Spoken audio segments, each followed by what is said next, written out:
Адамзат тарихының көп бөлігінде халық саны өте баяу өскен. 19 ғасырдың басында жер шарындағы халық саны небәрі 1 миллиард болса, 1920 жылдары алғаш рет 2 миллиардқа жетті. 20 ғасырдың ортасына қарай адам медицинасының дамуы мен ауыл шаруашылық өндірісінің ұлғаюына байланысты дүние жүзіндегі халық саны қарқынды өсімге қол жеткізді. Біріккен ұлттар ұйымының дүние жүзіндегі халыққа жүргізген сауалнамасы бойынша, соңғы 70 жылда жаһандық халық саны 5 миллиардтан астам өсті. 1950 жылғы 2,6 миллиардтан өсіп қазіргі 7,9 миллиардқа жетті. Алдағы 30 жылда дүние жүзіндегі халық қайтадан 2 миллиардқа артып, 2050 жылы 10 миллиардтан асып түседі деген болжам бар. Солай бола тұрса да, дүние жүзіндегі елдердің халқының саны бірдей емес. Кейбір елдердің тарихы, территориясы, экономикасы, ұлттық мәдениеті бойынша айырмашылықтар бар. Халқының өсу қарқыны басқа елдерден айтарлықтай озып, орасан зор халықты дүниеге әкелді. Сондықтан дерлік жер шарындағы халықтың жартысы, әлемдегі халқы ең көп 10 елден шыққан. Бүгінгі таңда әлемдегі халқы ең көп 10 елге және жергілікті халықтың астарында жатқан білім мен анекдоттарға назар аударайық.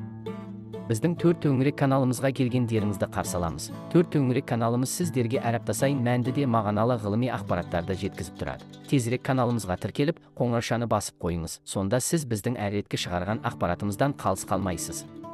Мексика солтүстік Америка құрлығында орналасқан. Жер көлемі 1,8 миллион шаршы шақырым. Ол Америка құрлығында 5-ші үлкен мемлекет. Ол 32 түрлі штаттан тұрады. Және 128 миллионнан астам халқы бар. 2018 жылы ол халқы саны ресми түрде Жапония халқынан асып түсті және әлемдегі халқы ең көп 10-шы ел болды. Кейбір Америка құрлығындағы елдеріне қарағанда жері аз болса да, Мексика ерте заманнан бері көптеген өркениеттердің отаны болып келеді. Мысалы, әлемге әйгілі майя өркениеті мен ацтек өркениеті осы. Мексика жерінен дүниеге келген. Біріншісі, елестете алмайтын астрономиялық жетістіктерге ие. Ал соңғысы құрған ацтектер империясы бір кездері орта ғасырларда солтүстік Америка құрлығындағы ең үлкен ел болған. 16 ғасырдың басына дейін ацтек империясын Испания басып алды. Ал Мексика келесі 300 жыл бойы испан отарына айналды. Ақыры 1810 жылы тәуелсіздік алды. Бүгінгі таңда Мексика Латын Америкасындағы халық саны бойынша екінші көп елге айналды. Халық санында әйелдердің саны сәл көбірек. Жалпы, халықтың 51%-ін құрайды. Мемлекеттер арасында халық тығыздығында айтарлықтай айырмашылықтар бар. Олардың арасында Мехико, Гвадалахара және Черногория, Thunder, 3 ірі қаласында халқы ең көп болады. Испан отарлауының әсерінен Мексика халқының тек 30%-ті үнділер, халықтың 60%-і аралас үнді еуропалық нәсілдер, ал қалған 10%-і негізінен еуропалық нәсілдерден тұрады. Жергілікті халықтың 90%-тан астамы католицизмге сенеді. Бұл Бразилиядан басқа әлемдегі екінші үлкен католиктік мемлекет, сонымен қатар әлемдегі испан тілінде сөйлейтін халқы ең көп ел. Америка құрлығы өркениеттің тамырын жайып өсіп өнген өлке ретінде Мексика мәдени тарихи мұраға өте бай. Отандық дүниежүзілік мұра нысандарының саны бойынша Америка құрлығында бірінші орында. Ол дүние жүзіндегі тарих сүйер қауымды жақсы тартады. Жылына орташа есеппен келушілер саны 41 миллионға жетеді. Және бұл орталық Америка құрлығындағы әйгілі туристік тартымды жер. Ресей. Еуропа мен Азияның екі құрлығында орналасқан Ресей жер шары құрлығының 8-ден 1 бөлігін алып жатыр. Ол дүние жүзіндегі ең үлкен территориясы бар мемлекет. Ал халқының саны ең көп 9-шы орында тұрған мемлекет. 2021 жылға қарай Ресейде 146 миллионға жуық адам тұрады. Аумақта 180-нен астам ұлты орналасқан. Халықтың 80%-не жуығы орыстар. Елде ресми тіл ретінде орыс тілі қолданылады. Ел халқының жартысына жуығы 3 негізгі христиандық конфессияның бірі болып табылатын православияға сенеді. Ал халықтың қалған бөлігінде ислам, буддизм және әртүрлі халықтық нанымдар басым. Олардың ішінде 20 миллионға жуық ресейліктер ислам дініне сеніп, Ресейдегі екінші үлкен дін болып есептеледі. 17 ғасырдың ортасынан бастап орыстар құрған патшалық дүние жүзіндегі ең үлкен мемлекет болып, ол жер кең байтақ болғанымен, қазіргі кезде Ресей жерінің 15%-і ғана адам тұруға жарамды. Ал қалған аумақты мұздатылған топырақпен, батпақтар, ормандар мен өзендер мен көлдермен болып жатыр. Ресей халқының 70%-дан астамы халқы дамыған шығыс Еуропа аймақтарына тұруды таңдайды. Орташа алғанда, бір шаршы шақырымға шамамен 27,5 адам болса, Азия жағында бір шаршы шақырымға 3-тен аз адам келеді. Ол дүние жүзінде халық тығыздығы бойынша ең төмен елдердің бірі. Ресейдің биік ендіктерінде орналасқан территорияның көп бөлігі салыстырмалы түрде суық болғандықтан, қатты суыққа қарсы тұру үшін жергілікті халықтың тамақтану мәдениеті негізінен жоғары калориялы диета мен жоғары концентрациялы алкогольге негізделген. Нашар тамақтану мен өмір салтының аймақтардың әсерінен жергілікті ерлердің орташа өмір сүру ұзақтығы небәрі 67,5 жасты құрайды. Бұл барлық Еуропа елдері арасындағы ең төмен көрсеткіш. Ел ішінде ерлер мен әйелдердің орташа өмір сүру ұзақтығының айырмашылығы тіпті 10 жасқа жетті. Бұл жанама түрде ерлер мен әйелдер арасындағы жергілікті халықтың алшақтығының артуына келді. Қазіргі уақытта Ресейде ерлер саны тек 46%-тің құрайды. Бұл жергілікті әйелдердің саны еркектерге қарағанда 6 миллионға артық дегенді білдіреді. Ел халқының саны да жылына 700 мың адамға азайып келеді. Және халқы жылдан жылға азайып бара жатқан дүние жүзіндегі халқы көп елдердің бірі. Бангладеш, Оңтүстік Азияда орналасқан, 147 мың шаршы шақырым аумақты алып жатқан мұсылман елі, оны ауданы жағынан шағын мемлекет ретінде ғана қарастыруға болады. Бірақ бұл 166 миллион халқы бар. Бір шаршы шақырымға орташа есеппен 1138 адамнан келетін және бұл әлемдегі халық тығыздығы ең жоғары ел саналды. Біздің эрамызға дейінгі 16 ғасырдың басында Бангладеш Оңтүстік Азиядағы ең тығыз қоныстанған аймақ болды. 17 ғасырда Оңтүстік Азияда үстемдік құрған Моғол әулеті билеп, 18 ғасырдың ортасында британдық Үндістанның құрамына кірді. Үндістан мен Пәкістан бөлінгеннен кейін Шығыс Пәкістан деп аталды. Сонымен 1971 жылы ресми түрде тәуелсіздік алған Бангладеш халқының жалпы саны соңғы 70 жылда 4 есеге жуық өсті. Халықтың діни сенімдері мен тілінде салыстырмалы түрде бір тұтас, және халықтың 98%-ға жуығы бенгал тілін пайдаланады. Отандық дінде де ислам діні басым. Халқының 80%-дан астамы мұсылмандар. Ол әлемдегі мұсылман халқының саны бойынша 4-ші орында. Индонезия, Үндістан және Пәкістаннан кейінгі орында. Солай бола тұрса да, Бангладеш экономикалық даму жағынан халық санының өсу қарқынына жете алмайды. Тасымалдау, медициналық қызмет көрсету және әртүрлі өнеркәсіптік даму сияқты ішкі инфрақұрылым әлемнен артта қалды. Дакка мен Читтагонг сияқты ірі отандық қалаларда көлік кептелісі көп, көшелер үш дөңгелекті велосипедтермен сапырысқан жаяу жүргіншілер мен басқа да құбылыстарға толы, инфрақұрылымда жақсармаған. Бангладештің көп бөлігі жазық жерлерде салынғандықтан, ол жыл сайын су тасқынынан зардап шегеді. Экономикалық артта қалу мен экологиялық апаттың екі есе әсерінен Бангладеш халқының жартысы кедейлік шегінде өмір сүреді. Өйткені халықтың 1/3 бөлігі өте кедей, және әрбір 4109 адам орташа есеппен бір аурухана төсегінен пайдалана алады. Бұл халық саны елдің дамуына тікелей пропорционалды емес ел. Нигерия. Мен сіздерге келесіде таныстыратын ел Батыс Африкада орналасқан. Ол Африкадағы жан саны ең көп мемлекет және әлемдегі халқы ең көп 7-ші мемлекет. Ол Нигерия деп аталады. 923 мың шаршы шақырым жер аумағы және 210 миллион халқы бар. Бұл әлемдегі ең көп қара нәсіл халқы бар және Африкадағы ең ірі экономика болып саналады.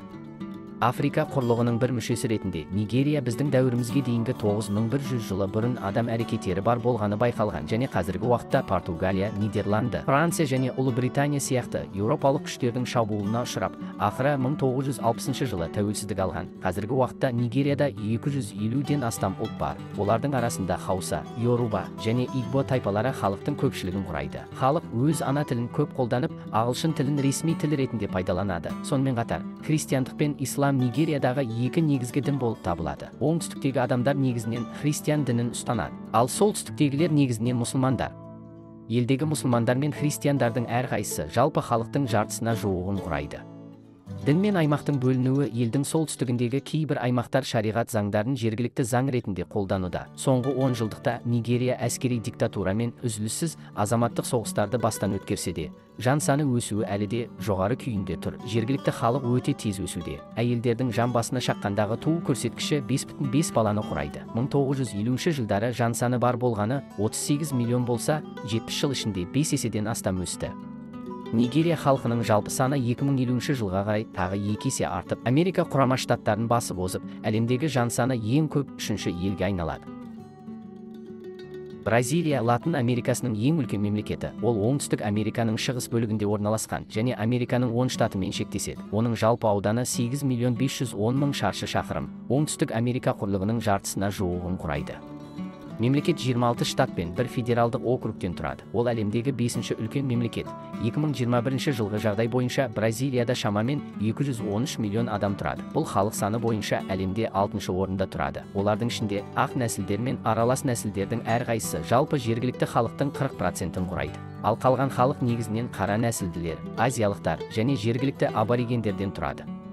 Бразилияның солтүстігіндегі ішкі аумағын Амазонка тропикалық ормандары алып жатқандықтан, Бразилия халқының көп бөлігі Атлант мұхиты жағалауында тұрады. Ал ел халқының 40%-ға жуығы оңтүстік-шығыс аймағында тұрады. Бразилиядағы ең үлкен екі қала Рио және Сан-Паулуда осында орналасқан. Бұл жерлер Бразилиядағы ең тығыз қоныстанған аймақ болып саналады. Бір кездері ол тарихта Португалияның отары болғандықтан, Бразилияның ресми тілі әлі де португал тілі болып табылады. Бразилия халқының 65% католицизмге сенеді. Бұл оны әлемдегі ең көп католик халқы бар елге айналдырды. Ұлттық экономика тұрғысынан алғанда, табиғи ресурстардың және мол жұмыс күшінің арқасында Бразилия оңтүстік жарты шарда ең үлкен жылдық ішкі өнімге ие. Оның ішінде қызмет көрсету саласы жылдық ішкі өнімінің 60%-ті құрайды. Және ауыл шаруашылығын, мал шаруашылығын және қаржы өнеркәсібін дамытқан Латын Америкасындағы ең қуатты ел болды. Пәкістан. Сондай-ақ оңтүстік Азияда орналасқан Пәкістанның жер көлемі 880 мың шаршы шақырым. Шамамен Франция мен Ұлыбританияның аймақтарының қосындысына тең. Ол шығыста және батыста Үндістан және Иранмен, солтүстік шығыста Қытай және Ауғанстанмен шектеседі. Ал оңтүстігінде кең байтақ Үнді мұхиты бар. Пәкістанда 225 миллион халық бар. Орташа есеппен бір шаршы шақырымға 236 адамнан келеді. Бұл оны әлемдегі халқы ең көп 5-ші ел қылды. Халықтың 60%-тан астамы пенджабилер, ал қалған бөлігі синдилер, пуштундар және басқа да азшылықтар сияқты оңтүстік Азияның басқа этникалық ұлттардан тұрады. Елде әртүрлі ұлт өкілдері болса да, пәкістандықтардың 95%-дан астамы ислам дінін ұстанады. Бұл Индонезиядан кейінгі әлемдегі ең көп исламдық мемлекет халқы. Ұлттық тіл ретінде урду тілінде және ресми тіл ретінде ағылшын тілінде сөйлейді. Пәкістан бастапқыда британдық Үндістанның бөлігі болды, және 1947 жылы Үндістан мен Пәкістан бөлінгеннен кейін тәуелсіздігін жариялады. Ал шығыс Пәкістан 1971 жылы Пәкістаннан тәуелсіз болды. Бұл қазіргі Бангладеш. Пәкістан оңтүстік Азия елдері арасында урбанизация деңгейі ең жоғары ел. Пәкістан тұрғындарының 36%-і қалаларда тұрады. Ал халықтың жартысынан көбі 5000-нан астам адамы бар қалаларда тұрады. Бұл ғана емес. Пәкістан өте жас мемлекет. 2010 жылы статистиканың орташа жасы небәрі 20 жасты құрады, ал елдегі халықтың жартысы 30 жасқа толмаған. Соңғы 70 жылда Пәкістан халқының саны 7 есеге өсті. Есептеулерге сәйкес, халқының саны 2030 жылы Индонезияны басып озып, әлемдегі ең үлкен мұсылман еліне айналады деп күтілуде.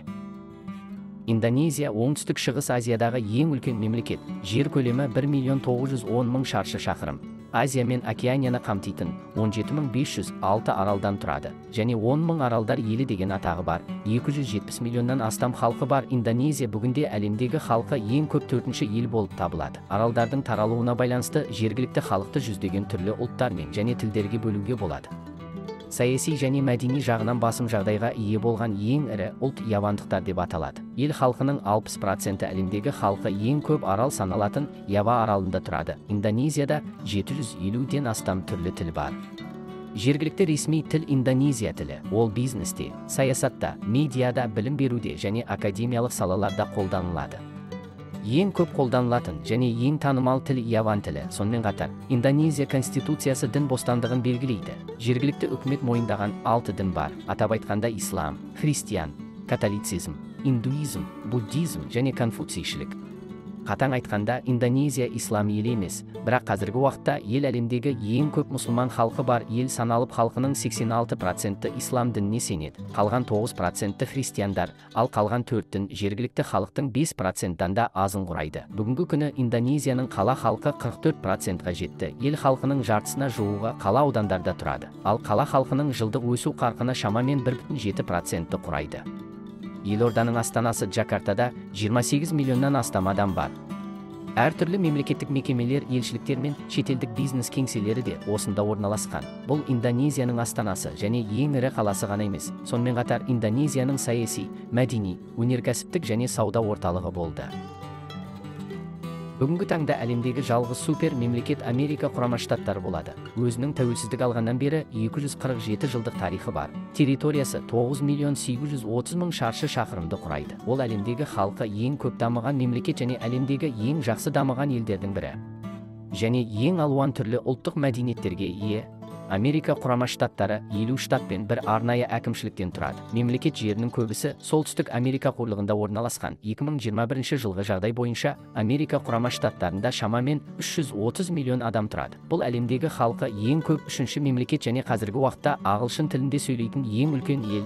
Америка Құрама Штаттарында 31 ұлт бар. Олардың миллионнан астам халқы бар. Олардың ішінде ақ нәсілділер жалпы халықтың 73% ұстайды. Африкалық американдықтар 12% ұстайды. Ал қалған тұрғындар жергілікті аборигендер мен әртүрлі елдерден келген ұлттар. Олардың ішінде қытайлық және үнділік американдықтар жергілікті аймақтағы жан саны ең көп азиялық ұлттар болып табылады. Америка Құрама Штаттарындағы жоғары дамыған экономика мен жан басына шаққандағы жалақының жоғары болуын ескере отырып, Америка Құрама Штаттарындағы халықтың 80%-ға жуығы қалалық жерлерде тұрады. Және халықтың жартысынан астамы 37 ірі қалада шоғырланған. 251 қаланың жан саны 100 мыңнан асты, және 1 миллионнан астам халқы бар 50 қала бар. Батыста орналасқан Калифорния штаты болып табылады.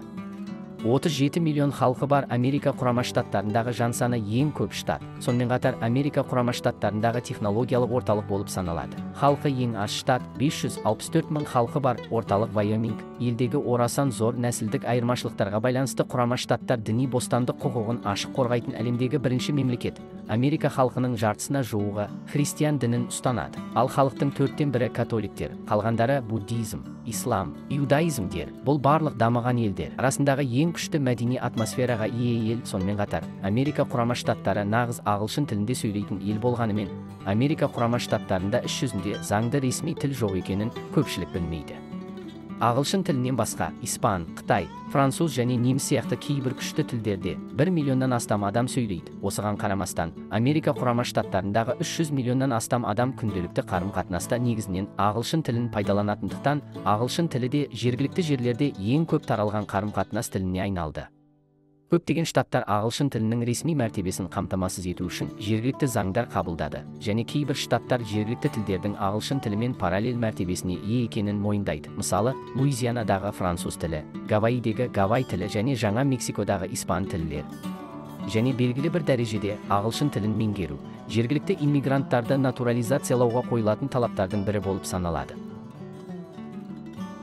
Үндістан Оңтүстік Азияда орналасқан, аумағы 3,16 миллион шаршы шақырым. Оңтүстік Азия құрлығының көп бөлігін алып жатыр, және Азиядағы екінші үлкен мемлекет. 2021 жылғы жағдай бойынша 1,39 миллиард халқы бар Үндістан әлемдегі 5-ші ірі экономика және қазіргі уақытта әлемдегі ең көп халқы бар екінші ел. Үндістан халқы бір қарағанда үндістер болып көрінгенімен, Үндістан бір ұлтты ел емес.